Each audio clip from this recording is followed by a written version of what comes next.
L'intérêt de ce cours, c'est vraiment avoir une base théorique sur les différents domaines concernés pour la gestion de l'eau dans les contextes d'urgence et de développement, avec des applications pratiques sur des exercices concrets.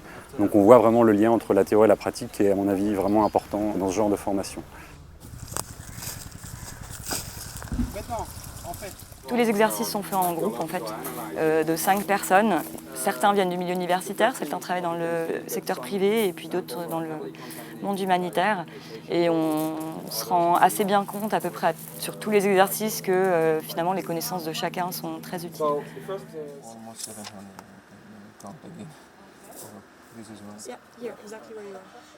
Les partenariats avec l'université, c'est une valeur ajoutée énorme pour cette formation. On arrive justement à apprécier l'importance de cette binôme entre des compétences très pointues dans des secteurs très spécifiques et les besoins du terrain.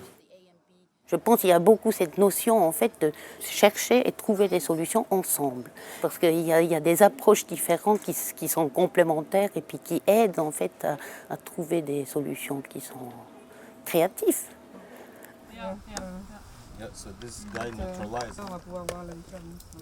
Et après 20 ans maintenant, je pense qu'on a réussi à bien intégrer les deux aspects, les compétences techniques avec les besoins terrain et l'engagement du secteur privé pour adapter les solutions techniques qu'ils proposent aux besoins du jour.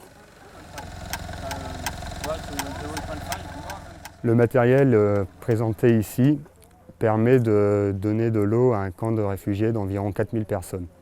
Il peut être mis en place rapidement, à peu près une demi-journée par 2 personnes entraînées. Nous travaillons depuis une vingtaine d'années avec les ONG pour leur permettre d'avoir des unités de traitement d'eau faciles à déployer sur le terrain.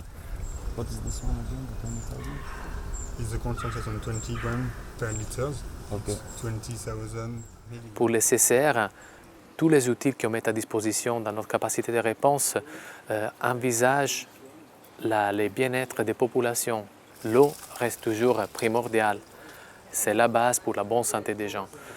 Dans ces cours, donc, on ne traite pas simplement l'approvisionnement en eau, mais on touche aussi la qualité de l'eau dans les différentes étapes de la source jusqu'à la livraison aux bénéficiaires.